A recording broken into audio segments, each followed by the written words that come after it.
हलछठ यानी हरछठ का त्योहार भाद्रपद मास के कृष्ण पक्ष की षष्ठी तिथि को मनाया जाता है। कुछ लोग हलछठ का त्योहार भाद्रपद शुक्ल पक्ष की षष्ठी को भी मनाते हैं। इस दिन महिलाएं अपने पुत्र की रक्षा के लिए व्रत रखती हैं और इस त्योहार को बड़े उत्साह के साथ मनाती हैं। हरछठ किसानों का भी विशेष पर्व होता है और इस दिन को भगवान श्री कृष्ण के बड़े भाई बलराम जी के जन्मदिन के रूप में भी मनाया जाता है। बलराम जी भगवान श्री कृष्ण के बड़े भाई थे और जिनका प्रिय शस्त्र हल था, इसलिए इन्हें हलधर भी कहा जाता है और इसीलिए इसे किसानों का त्योहार भी कहते हैं। इस दिन हल की और बैल की पूजा की जाती है। हल और बैलों से काम नहीं लिया जाता। हलछठ का व्रत बहुत ही नियमों के साथ रखा जाता है। तो आज की इस वीडियो में आप जानेंगे हलछठ की पूजा विधि के बारे में, साथ ही आप सुनेंगे व्रत की कथा भी। तो पहले सुनिए व्रत की कथा, फिर आप जानिएगा पूजा विधि के बारे में, कौन कौन सी सामग्री का उपयोग इस दिन किया जाता है और किन किन बातों का ध्यान इस दिन रखना जरूरी होता है। पौराणिक कथा के अनुसार एक बार एक ग्वालिन थी। वह गाय का दूध बेचकर अपना जीवन बिताती थी। एक बार वह गर्भवती हुई। तब वह 9वां महीना पूरा होने पर गाय का दूध बेचने के लिए गांव में जा रही थी। उसका प्रसव काल नजदीक ही था।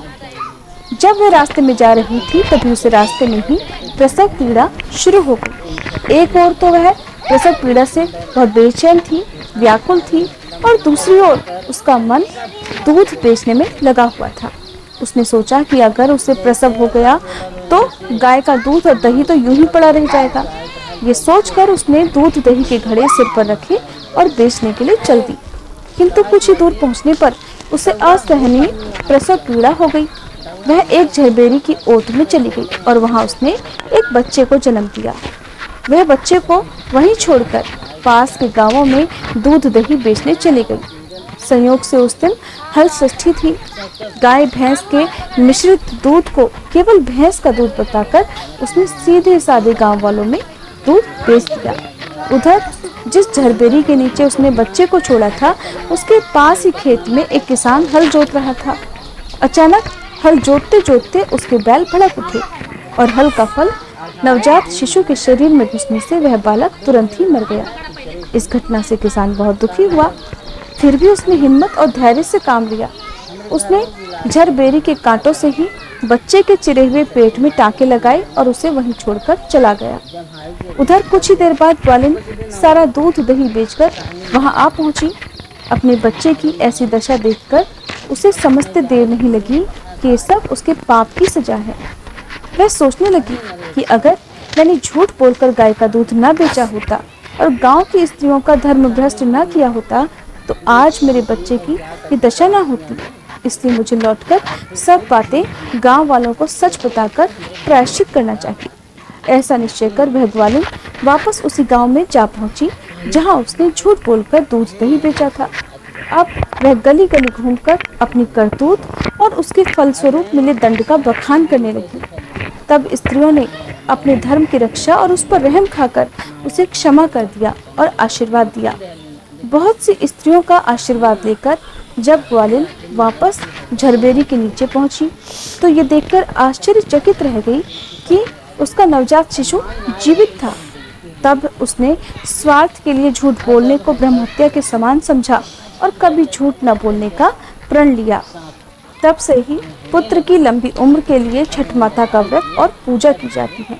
कहा जाता है कि जब बच्चा पैदा होता है तब से लेकर 6 महीने तक छठी माता बच्चे की देखभाल करती हैं, उसे हंसाती हैं और उसका पूरा ध्यान रखती हैं। इसलिए बच्चे के जन्म के 6 दिन बाद छठी की पूजा भी की जाती है और छठ माता को बच्चों की रक्षा करने वाली माता भी कहा गया है। इस व्रत का पालन करने वाली महिलाएं इस दिन हल से जुटी हुई सामग्री अर्थात अनाज नहीं खा सकती, ना ही गाय का दूध या घी या फिर गोबर आदि का इस्तेमाल कर सकती हैं। आज के दिन उन्हें केवल वृक्ष पर लगे हुए खाद्य पदार्थ खाने की अनुमति होती है। पूजन सामग्री की आवश्यकता होती है जिसमें भैंस का दूध, घी, दही और गोबर, महुए का फल जिसे खाकर व्रत खोला जाता है, फूल और पत्ते, ज्वार की धानी, ऐपन, छोटे से मिट्टी के कुल्हड़, तेवली छेवली जो कि बांस और महुए के पत्ते से बनाई जाती है।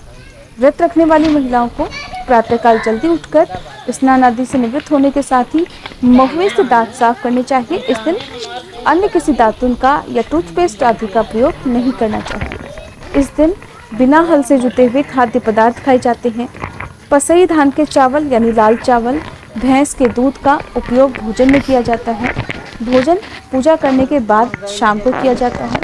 ये व्रत पुत्रवती स्त्रियां ही करती हैं। इस व्रत की पूजा के लिए भैंस के गोबर से पूजा घर में घर की दीवार पर हर छठ माता का चित्र बनाया जाता है। ऐपन तैयार किया जाता है, उससे चित्र का श्रृंगार किया जाता है। ऐपन बनाने के लिए पूजा के चावल को पानी में कुछ घंटे के लिए भिगोकर रखा जाता है। फिर उसे सिलबट्टे पर पीसकर उसमें हल्दी मिलाई जाती है। एक पतला लेप की तरह घोल तैयार करते हैं, उसे ऐपन कहते हैं। इस चित्र में हल, सप्तऋषि, पशु, किसान और अपनी अपनी परंपरा या मान्यताओं के अनुसार कई चित्र बनाए जाते हैं। कई परिवार केवल हाथों के छापे बनाकर उनकी पूजा करते हैं। हाथों में ऐपन लगाकर उसके छापे दीवार पर बनाकर उनकी पूजा की जाती है। पूजा के लिए एक चौकी पर कलश सजाया जाता है। गणेश जी और गौरा माता को स्थापित किया जाता है। साथ ही मिट्टी के करवे में यानी कुल्हड़ में ज्वार की धानी और महुए का फल भरा जाता है। एक मटकी में देवली छेवली को रखा जाता है। सबसे पहले कलश की पूजा कर भगवान गणेश जी की, फिर माता गौरा की पूजा की जाती है। फिर हरछठ माता की और बलराम जी की पूजा की जाती है। उसके बाद मिट्टी के करवे और मटकी की भी पूजा की जाती है। पूजा के बाद हरछठ की कथा पढ़ी या सुनी जाती है। छठी माता की आरती की जाती है। आरती के बाद वहीं बैठकर महुए के पत्ते पर महुए का फल रखकर उसे भैंस के दूध से बने दही के साथ खाकर व्रत खोला जाता है। पूजा के बाद व्रत पूरा करने के लिए भोजन में पसई धान के चावल और भैंस के दूध से बनी हुई वस्तुएं आप ग्रहण कर सकते हैं। वैसे तो हलछठ का ये व्रत पुत्र की लंबी आयु के लिए और उनके सुखद भविष्य की कामना से रखा जाता है, लेकिन बदलती परंपराओं मान्यताओं के अनुसार अब इस व्रत को बेटियों के लिए भी रखा जाने लगा है। इसलिए आप अपनी अपनी मान्यताओं के अनुसार इस व्रत को रख सकते हैं। ये थी आज की वीडियो। उम्मीद है जानकारी आपको पसंद आई होगी। इसी तरह की और अन्य कथाएं जानने के लिए, पूजा विधि के बारे में जानने के लिए हमारे चैनल पर हर दिन अपलोड होने वाली वीडियोस को आप जरूर देखिएगा, जिसके लिए चैनल को अगर सब्सक्राइब नहीं किया है तो सब्सक्राइब करके बेल आइकन प्रेस करना मत भूलिएगा।